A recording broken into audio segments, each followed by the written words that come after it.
Okay guys, what's up? Assalamualaikum dan salam sejahtera kepada anda semua yang sudi menonton Saja Sembang aku.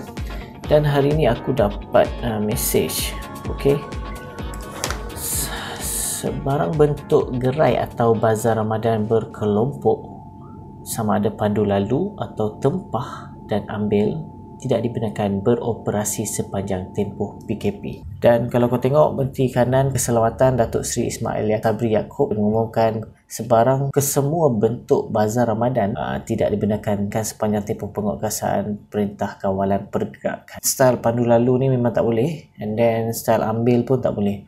Tapi boleh pula kalau yang menggunakan sistem e-hailing ataupun sistem yang kita biasa gunalah, beli online macam Grab, Foodpanda. Kenapa pula kan? Ini yang kadang-kadang aku fikir, kenapa mereka ni boleh dan peniaga kecil tak boleh? Kalau kita tengok dari segi keadilan macam tak fair. Kenapa peniaga kecil tak diberikan kelonggaran untuk niaga? Walaupun Menteri Besar Selangor pun ada kata dia akan teruskan untuk membuat bazar Ramadan tetapi secara online. Sekarang ni aku tak tahu kita ni nak kena follow siapa, Menteri Keselamatan ataupun nak follow menteri di setiap negeri. Kenapa ada pelbagai jenis pengumuman, ada sebelah sana kata boleh, yang sebelah ini kata tak dibenarkan. Aku cerita pasal orang kata umum lah di Malaysia lah khususnya lah. Okey, kita tengok kepada keburukan jenis-jenis peniaga kecil ni. Yang pertama, kita tengok bila penguatkuasaan PKP ni, mereka tidak dapat buka kedai mereka. Kalau dah tak dapat nak buat kedai doang, kau rasa nak buka kedai kat mana? Dia nak buka kedai ke ataupun nak sewa kedai pun memang tak boleh buka. Ataupun kau terfikir dia nak buat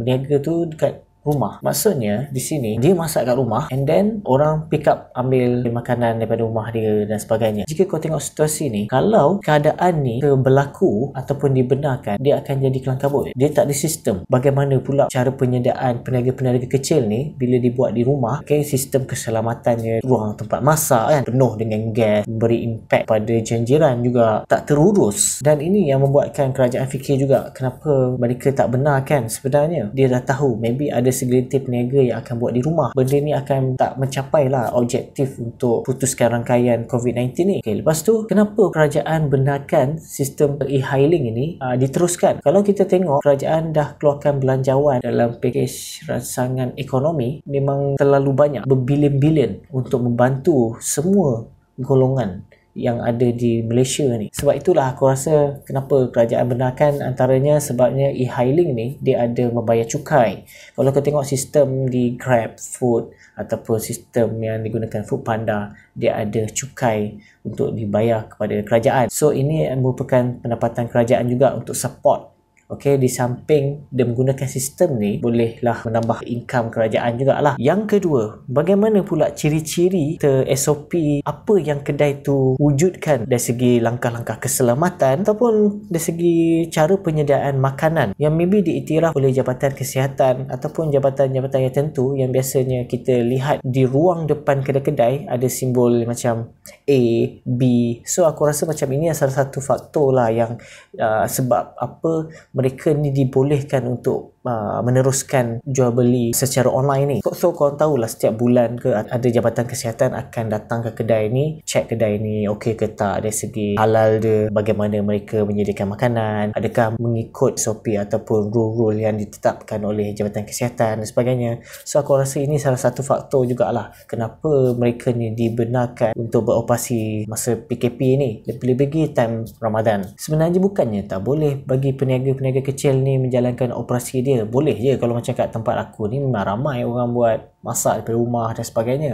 Cuma aku rasa kita tak tahu bagaimana tahap kebersihan makanan tersebut sewaktu diorang menyediakan makanan. Adakah bila dah orang order ramai kan, so baby kelang kabut, so dia tak kisah pasal kebersihan dan sebagainya. Ini memberi faktor yang cukup jelas lah kenapa pihak kerajaan tidak benarkan peniaga-peniaga meneruskan operasi bazar Ramadan ni ketika bulan Ramadan. Kerajaan sekarang memang memerlukan tax pun untuk dia backup duit-duit yang dia dah telah belanjakan kepada korang sebenarnya, khususnya golongan golongan-golongan yang macam ni lah. Memang banyak dia bagi peruntukan. Sebab itulah dia sekarang fokus pada golongan-golongan yang lebih sikit tinggi backup kewangan kerajaan sebenarnya. Aku harap korang berhati-hatilah. Okay, setiap kali korang menyediakan makanan, jaga kebersihan. Okay, insyaAllah kalau niat korang baik untuk memberi makanan yang terbaik kepada orang di luar sana, juga untuk mencari rezeki, insyaAllah benda ni takkan memberi orang kata kesan negatif jugalah kepada orang ramai dari segi kesihatan dan sebagainya lah. Diharap kepada korang yang belum subscribe channel aku Saja Sembang, please subscribe channel aku.